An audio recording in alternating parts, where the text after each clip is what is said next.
Bueno, ahora tenemos nuevamente un tema teórico que tiene que ver con una partícula que en el mundo de la física de partículas se llama la partícula fantasma, porque existe una cantidad increíble de estas partículas que nos están atravesando aquí en este instante por segundo, pero que es muy difícil de detectar.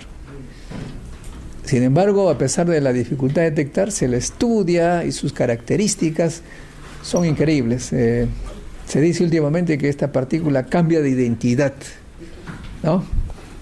Una cosa que tiene que ver con la mecánica cuántica, cambia de identidad. Bueno, quien explica mejor esto es el doctor Javier Solano, que es un físico egresado de la UNI y además es actualmente director de la sección de posgrado de la Facultad de Ciencias. Él nos va a explicar en términos simples para gente como nosotros, interdisciplinaria, qué cosa es esto de la oscilación de los neutrinos y qué tiene que ver con la historia del universo. Con ustedes entonces, Javier Solano. Antes de darle la palabra, quiero decir que en Estados Unidos el única área de la física que recibe cada vez más presupuesto es la física de partículas, porque los norteamericanos están muy interesados en saber el origen de las cosas, la religión casi, ¿no? El origen de Dios, etcétera. Y eso tiene que ver con la física de partículas increíblemente. O sea que la religión y los físicos en Estados Unidos están muy bien relacionados. Ok, solo para hacer un comentario de lo que dijo Modesto. Es independiente de la religión, no solo en Estados Unidos, en Europa. Japón tiene su propio también mini acelerador. El más grande detector de subterráneo de neutrinos también está en Japón. Ahora China va a construir un acelerador supuestamente el más grande inclusive que el CERN. ¿Ya? Entonces, y han hecho otros estudios, mención aparte, de que mientras más diversificada sea estudios de la ciencia, más se avanza. Inclusive acá hay muchas ideas de que lugares pequeños deben especializarse en cosas, ya en la industria tal vez pueda funcionar, pero en ciencias, lugares pequeños como Suiza, mientras más diversificados son, más producen. En ciencias, en todos los países que tienen más diversificación en sus temas de investigación son los que han tenido más resultados productivos en ciencias y por ende en la industria.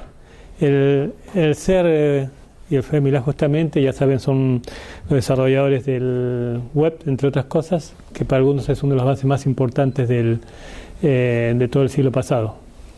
Y tal vez de la historia de la humanidad. Acá es un resumen de lo que vamos a ver.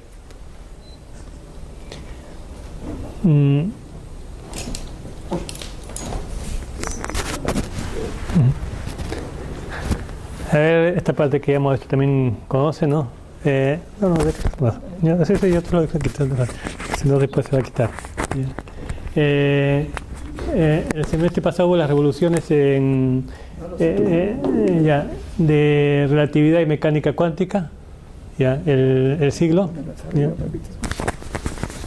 No, acá se escucha. ¿Ya? No, es para grabar la verdad. Sí. Entre ellos, en la parte de la relatividad especial, con Einstein, y el principio de incerteza de Heisenberg. ¿Ya? De ahí, posteriormente, ha habido los avances en lo que sería ya, Orlando Pereira en la mañana les había hablado del modelo estándar, ¿ya? Y la teoría cuántica de campos, que fue la siguiente parte.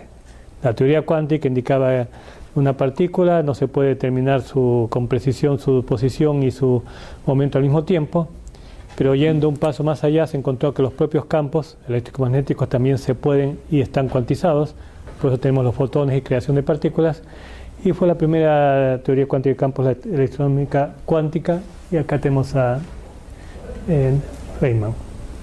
En esta área de partículas de campos ha habido como, en la historia de los premios Nobel, como 29 físicos de partículas han ganado el Nobel en trabajos teóricos o experimentales. Ese es nuestro actual, nuestro actual modelo de partículas, las partículas que conocemos actualmente, que son 3 familias de quark y de leptones, ¿ya? Quark, UD, que forman el protón-neutrón, CS, el botón y el top quark, el mayor, los leptones, que son el electrón que conocemos, muón, tau, leptón, y sus contrapartes neutrino electrónico, muónico. Y bueno, y acá un poco lo que se llama bosones intermediarios o agentes de intercambio de las fuerzas, como el más conocido para nosotros es el fotón, pero así tenemos también los bosones intermediarios W más menos y Z0, ya, para la interacción débil o electrodébil, y el gluón para la interacción fuerte. Eso lo conocemos. Y por otro lado, la gravedad, que es una teoría que por mientras no está bien cuantizada. Hay teorías para cuantizar la gravedad, pero que todavía no se pueden contrarrestar experimentalmente, a diferencia de estas otras. Pero estamos ahí pendientes. Solo para dar una idea de la magnitud del sentido de escala, un átomo, un ástrón, 10 a la menos 10 metros, el núcleo 10 a la menos 14 metros, un protón neutrón 10 a la menos 15 metros, y el quark electrón, que son verdaderas partículas elementales que no están compuestas de otras cosas, está a menos de 10 a la menos 8 metros. Menos. Significa que nuestra parte experimental no puede conocer eso. Ya, el experimento no llega a definir más que ese tamaño, entonces indicamos debe ser menor que esto. Lo cual indica para efectos prácticos que estos son casi un punto, ¿ya? Y por eso es que se le llama partícula. Son casi un punto, sabemos que no son un punto, pero físicamente lo que podemos medir es prácticamente un punto, pero sabemos que tienen propiedades. Como no conocemos el tamaño, no conocemos mucha estructura, si es que la tuviese, pero conocemos propiedades como tienen la carga, masa, spin, momento magnético, número electrónico, número iónico, etcétera, etcétera. ¿Ya? Entonces, hacemos una teoría en la que simplemente vamos a decir algunos puntos con propiedades. Va a ser nuestra teoría. Esa es la física de partículas. Partícula, un punto con propiedades. Carga, masa, momento, número bariónico, electrónico, etc. Eso es suficiente. Y eso es la teoría más importante física del siglo pasado, el modelo estándar. Es lo que da cuenta del 95% de los fenómenos físicos que se conocen. Bueno, para poder medir, definir, estudiar cosas tan pequeñas, ya necesitamos energías muy altas. Para energías muy altas se necesitan aceleradores muy grandes, energías muy grandes. Colisiones de energías muy altas crean nuevas partículas. Heisenberg cuántica y relatividad especial otra vez. La idea, la base de los aceleradores. Y particularmente en lo que nos corresponde el neutrino, en esta charla. El neutrino, como ya adelantó Modesto, es una partícula, la partícula fantasma. Si algunos de ustedes han oído hablar de uno de los más grandes físicos potencialmente que han existido, de Ettore Majorana, italiano, digo potencialmente, porque desafortunadamente murió a eso de los 30 años, 30 y algo, y algunos dicen que, bueno, para los que juegan fútbol, sería equivalente, qué sé yo, al potrillo Luis Escobar cuando se murió en el Fokker de Alianza que cayó, era un potencial. O imaginen si Pelé se hubiera muerto a la edad de 20 años. Este era un físico así potencialmente genial, pero por algún motivo desapareció. Él es el primero que habló de los fantasmas dentro del núcleo, en la parte de neutrones, después los fantasmas, la parte de neutrinos, inclusive la formación del neutrino Majorana, que indica que el neutrino puede ser su propio antineutrino. Algunas preguntas, pero fue el primero. La partícula apareció en el decaimiento del neutrón, un protón más un electrón más algo más, cuando vieron que la ley de conservación de energía no se cumplía. Una partícula que decae en dos cuerpos, protón y electrón, debería tener una energía mínima, o sea, digamos, una energía discreta. Es decir, si yo tengo una partícula masa de la que sea, energía de masa mc cuadrado, energía del neutrón mnc cuadrado. Si ella desaparece, explota y decae, entonces solo tendría dos partículas, protón y electrón, que deberían decaer y cada una de ellas tendría una energía fija determinada. Pero se encontraba todo un espectro de energía, ¿ya? Ese espectro de energía hubo muchos problemas.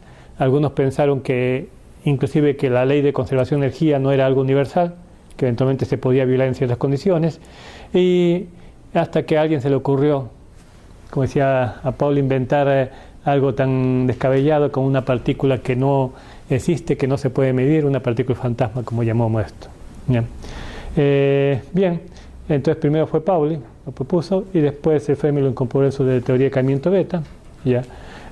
Otros lo encontraron, ¿ya? Ganaron el Nobel, después en neutrino electrónico, luego neutrino muónico y demás, Lederman y Shor, Stenberger, ganaron otro Nobel por encontrar esas partículas completamente fantasmas. Pero como es tan difícil de detectar, 10 a la menos una cantidad infinitamente pequeña, aún así tiene la ventaja que es una de las partículas más abundantes del universo después de los fotones. Después de los fotones, lo que más existe en el universo son neutrinos. Entonces eso permite que, a pesar de que su posibilidad de interacción es tan pequeña, ya, aún así la cantidad es tan grande que permite detectarse. Bueno, en el 98, más o menos a fines del siglo pasado, se encontraron unos detalles bien interesantes, es decir, que los neutrinos podían tener masa eventualmente y podía haber una mezcla, intercambio, oscilación de los leptones, ya que los neutrinos también son leptones. Una radiografía con neutrinos del Sol. Los neutrinos del Sol nos dan trillones, o sea, millones y millones por segundo que nos están bombardeando todo el tiempo. Pero inclusive del universo primogénito, o sea, del modelo de Big Bang, si es correcto, de esa gran cantidad de neutrinos que salió, supuestamente nos estarían llegando unos 10 millones por segundo para cada uno de nosotros. O sea, tienen para compartir. Constituyentes de la materia, como conocemos, son los quarks, que forman, por ejemplo, protones y neutrones, los leptones tipo los electrones, ya, un átomo compuesto de protones, neutrones y electrones, básicamente esto, pero también los neutrinos. ¿Ya?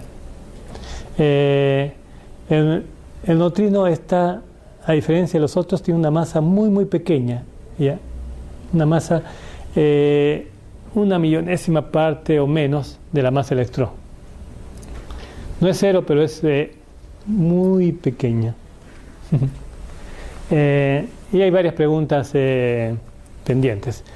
Los ángulos de mezcla de los quarks son pequeños. Por ángulo de mezcla se refiere que los quarks UDCS, los quarks U y D, ATAM, son los que constituyentes del protón-neutrón. CS les llaman Char-Strange, ya, encanto y extrañeza. Ya, esos quarks, o el Tox y Boson, eventualmente el Char puede caer en extrañeza vía emitiendo otras partículas bosón intermediarios. En fin, puede cambiar de sabor, color, como le llaman, ya, cambiar de tipo de quark. Pero la posibilidad de cambio es pequeña, pero hay. La medimos en los aceleradores el tiempo todo, de millones y millones de eventos, algunos hacen un cambio y podemos medirlo con buena precisión. En cambio, lo que se ha encontrado es que para los electrones, particularmente para los neutrinos, ¿ya? Estos cambios son muy grandes, ¿ya? Los cuales estos son cargados, siendo eléctricamente cargados, no pueden ser sus propias antipartículas. Los neutrinos podrían ser sus propias antipartículas. Normalmente estamos acostumbrados a trabajar como neutrinos y antineutrinos, cosas separadas, pero hay otra teoría, por ejemplo, de Majorana, que indican que posiblemente los neutrinos podrían ser su propia antipartícula, ¿ya? Todavía es algo que se tiene que verificar. La masa de los neutrinos, por ser tan pequeña, probablemente va a tener un origen diferente al de las otras masas, cuyo origen es aparentemente el mecanismo de Higgs. Bueno, acá una parte rápida, nada más voy a indicar. Estas son las partículas más abundantes del universo. Si queremos entender el universo, tenemos que entender los neutrinos. Los neutrinos permiten estudiar el núcleo del Sol, el núcleo de las estrellas, prácticamente el origen del universo, casi sin ninguna variación. Es decir, si yo quiero ver cualquier cosa en el universo, tengo que estudiar fotones, óptico visible, sea de fotones en el lado óptico ya visible, pero también en el lado infrarrojo, para el lado rayos X, rayos gamma, diferentes espectros electromagnéticos, protones, iones de hidrógeno y demás, o sea, todos los rayos cósmicos posibles en sus diferentes formas nos dan una idea del universo. Pero todos ellos sufren interacción. Protones y demás partículas cargadas van a ser desviados. Los mismos fotones en cualquier medio sufren bastante interacción. Los neutrinos pueden atravesar casi todo el universo sin interacción. ¿Ya? Un neutrino desde el origen del universo puede atravesar el universo entero sin interactuar una sola vez. Pero como hay tantos, algunos interactúan, otros no. Pero en principio es la mejor radiografía que podemos tener del universo. Pero no solo el universo, inclusive de la propia Tierra. Y sin ir de la propia Tierra, para hacer algo más práctico, ya que estamos en el IPEN, Fukushima y demás, uno puede estudiar el núcleo del reactor ya sin acercarse, solo estudiando su emisión de neutrinos, ya que los reactores en emisión neutrónica justamente emiten una gran cantidad de neutrinos, y eventualmente uno podría colocar, y ya hay varias experiencias tratando de hacer eso, un detector de neutrinos a suficiente distancia, ya, y puede detectar la actividad del reactor en caso de peligro sin tener que acercarse. ¿Ya? Bueno, hay varias ideas, muchas que se puede hacer. Bien, como dicen, ahora pensamos que los neutrinos tienen masa. Si es así, hay varias propuestas. Hay un mecanismo teórico que propone que los neutrinos, que alguna vez hubo neutrinos muy pesados al origen del universo, ya que en su decaimiento dio origen a los neutrinos livianos casi de masa cero que conocemos ahora, pero hubo un exceso de neutrinos pesados en el origen del universo, cuando se creaban, destruían las cosas en un instante muy pequeño de tiempo, y eventualmente un pequeño exceso podría haber dado origen a una diferencia de materia-antimateria. Recuerden que nuestro universo es básicamente materia, en cambio todos los experimentos de partículas, siempre que se interactúa, se produce la misma cantidad de materia que antimateria. Pero el universo es el único experimento de partículas en el Big Bang que produjo un resultado diferente. Así que ahí tenemos algo pendiente. Acá hay un experimento para tratar de verificar si el neutrino puede ser su propio antipartícula, ¿ya? El doble beta decay. Todavía no hay, los resultados más recientes no indican ningún resultado conclusivo, ni para un lado ni para otro. 5 minutos. Ok. Voy a hablar rápidamente de esta parte. Esto es lo que se dice un neutrino. Hay una correspondencia entre el electrón cargado y sus correspondientes neutrinos. ¿Qué significa esta correspondencia? Que cuando el neutrino interactúa con la materia, va a producir un electrón, neutrino electrónico. El muónico, un muón, y el tauónico, un taulecto. Un viaje corto, digamos así. ¿Ya? Esto no sucede en un viaje corto. Yo tengo un neutrino muónico, ¿ya? Y producir un taulecton, por ejemplo. Pero si los neutrinos tienen masa y los electrones se mezclan, entonces ocurre un cambio del sabor de los neutrinos en viajes largos. En viajes largos, ahí sí puede suceder que se cambian. Por ejemplo, acá, un experimento de neutrinos atmosféricos. Yo te coloco un detector y veo todos los neutrinos que caen del cielo, de este lado, y también veo todos los neutrinos que van por abajo. Como la posible interacción de los neutrinos es muy pequeña, entonces de detectar la misma cantidad arriba que abajo. Pero se encontró que solo se detectaba la mitad. ¿Ya? Algo completamente existente. Otro experimento, premio Nobel de 2002, en Japón, Super Kamiokande, acá una piscina de agua pesada justamente, y una serie de detectores. ¿Ya? Bien, entonces en este experimento acá ve la radiación solar, las reacciones nucleares están bastante bien conocidas y produce una gran cantidad de neutrinos, entre otras cosas. Un experimento medía el flujo de neutrinos que viene del Sol, y encontraron que era 1/3 de la que predecía la teoría, que es una teoría bastante bien conocida. Entonces, 3 opciones: la teoría incorrecta, experimento incorrecto o ambos correctos. Bien, la respuesta fue ninguna de las 3. ¿Ya? Ninguno de los 3 está incorrecto. Después de medir varios experimentos, porque esto sí fue una pelea como de 10 años, uno le llaman a los teóricos, le llaman los culpos experimentales, los experimentales a los teóricos, un experimento experimental a otro experimento, ya hasta que llegan a la conclusión que los neutrinos oscilaban, cambiaban de sabor, y por eso es que solo se detectaba una parte, porque un experimento para detectar neutrinos electrónicos no detecta neutrinos muónicos o taónicos. Son experimentos diferentes, a pesar que la naturaleza de los mismos es muy parecida.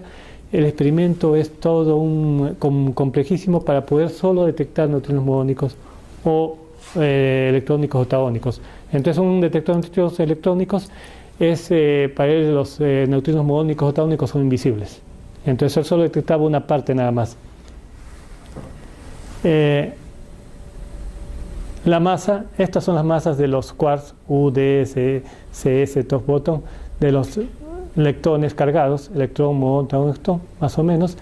Y por aquí abajo están las masas, los límites superiores de masa de neutrinos, muy por abajo.